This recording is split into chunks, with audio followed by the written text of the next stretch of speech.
तो हेलो दोस्तों, नमस्कार और स्वागत है आपका आज के हमारे नए वीडियो पे। तो दोस्तों, बीएमएस के सिलेबस को लेके जो आपके मन में डाउट चल रहे हैं, आयुर्वेदा पार्ट में इंग्लिश होगा कि संस्कृत होगा, मॉडर्न पार्ट में क्या होगा, क्या बीएमएस के फर्स्ट ईयर में केवल एक ही सब्जेक्ट संस्कृत है, उसके अलावा भी संस्कृत पढ़ना है, तो ये सभी जो डाउट्स हैं आज के इस वीडियो में पूरे कॉन्सेप्ट को क्लियर करने का कोशिश करेंगे। तो चलिए स्टार्ट करते हैं। तो दोस्तों, बीएमएस का जो फर्स्ट ईयर होता है इसमें आपके 5 सब्जेक्ट होते हैं, संस्कृत, पदार्थ विज्ञान और उसी में हिस्ट्री इंक्लूड रहता है, और अष्टांग हृदय, शरीर क्रिया और शरीर रचना।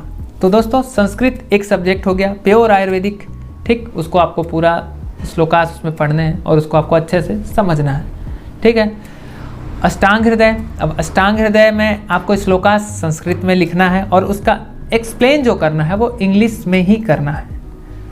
श्लोका है उसको आप संस्कृत में लिखेंगे, एक्सप्लेन को आप इंग्लिश में करेंगे। चाहे आप हिंदी राइटर की बुक से पढ़ो, चाहे आप इंग्लिश राइटर की बुक से पढ़ो। राजीव गांधी यूनिवर्सिटी बैंगलोर में अपन वहाँ पढ़े हैं और वहाँ का जो रूल है वो यही है कि आप अष्टांग संस्कृत या फिर पदार्थ विज्ञान, श्लोकास को आपको लिखना संस्कृत में है और एक्सप्लेन आपको करना है प्योर इंग्लिश में। इसलिए आप अपनी इंग्लिश में ध्यान दो। अगर आप एक हिंदी मीडियम स्टूडेंट हैं, इंग्लिश मीडियम स्टूडेंट हैं, तो आप आराम से हैंडल कर ही लोगे। तो चलिए अब बात करते हैं शरीर क्रिया और शरीर रचना। तो अब शरीर क्रिया और शरीर रचना जो है सब्जेक्ट, 2 सब्जेक्ट हैं। शरीर क्रिया जो पार्ट है वो 50% जो पार्ट होता है एग्ज़ाम में आयुर्वेदा वाला पार्ट होता है, वही शरीर क्रिया से आता है। आयुर्वेदा पार्ट, उसमें आपको श्लोकास संस्कृत में लिखना है और एक्सप्लेन इंग्लिश में करना है, चाहे आप हिंदी राइटर की बुक से पढ़ो, चाहे आप इंग्लिश राइटर की बुक से पढ़ो। और शरीर क्रिया का जो मॉडर्न वाला पार्ट है 50%, वो है फिजियोलॉजी। के शंभुलिंगम का जो बुक आता है राइटर का, उसमें आपको प्योर इंग्लिश से लिखना है और मॉडर्न तरीके से पढ़ना है, हर ऑर्गन के बारे में, फंक्शन के बारे में, ठीक। अब बात करते हैं शरीर रचना के बारे में। अब शरीर रचना जो सब्जेक्ट है आपका, 50% आयुर्वेदा वाला जो पार्ट है वो शरीर रचना से आता है। तो उसमें श्लोका संस्कृत, एक्सप्लेनेशन इंग्लिश, और मॉडर्न वाला पार्ट है बीडी चौरसिया एनाटॉमी।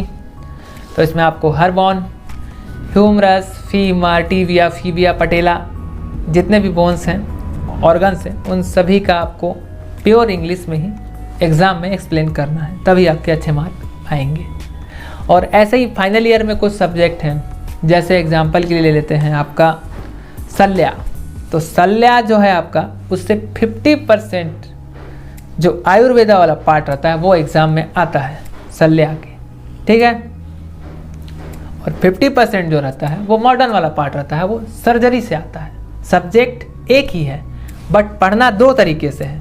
आयुर्वेदा वाला पार्ट में श्लोकास पढ़ना है और एक्सप्लेन इंग्लिश में करना है, 50% रहेगा वो पेपर जो आपको मिलेगा एग्जाम में, क्वेश्चन पेपर। और उसमें जो 50% रहेगा वो मॉडर्न वाला पार्ट रहेगा, सर्जरी से रिलेटेड। उसमें आपको कोई भी अच्छी राइटर की बुक लेके आपको आराम से एक्सप्लेन कर सकते हो। वैसे ही ENT डिपार्टमेंट के लिए है, मॉडर्न का जो पार्ट रहेगा उसके लिए आप ENT की बेस्ट राइटर की बुक ले सकते हो, प्योर इंग्लिश में आप एक्सप्लेन करके अच्छा नंबर ला सकते हो। और आयुर्वेदा पार्ट के लिए आपको सालक्या पढ़ना है, 50% आप उससे कवर करोगे, संस्कृत में श्लोकास लिखोगे और उसका एक्सप्लेन प्योर इंग्लिश में करोगे।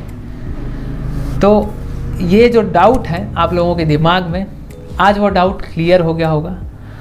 तो आज के वीडियो को बनाने का मेन पर्पज़ यही था, जो अभी एडमिशन ले लिए हैं या फिर लेने वाले हैं, उनके दिमाग में जो डाउट था संस्कृत को लेके, वो आज पूरे तरीके से क्लियर हो गया होगा।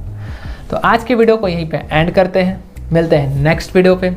हमारे चैनल को ऐसे ही सपोर्ट करते रहिए। हमारे जितने भी सब्सक्राइबर हैं उन सबको दिल से थैंक यू।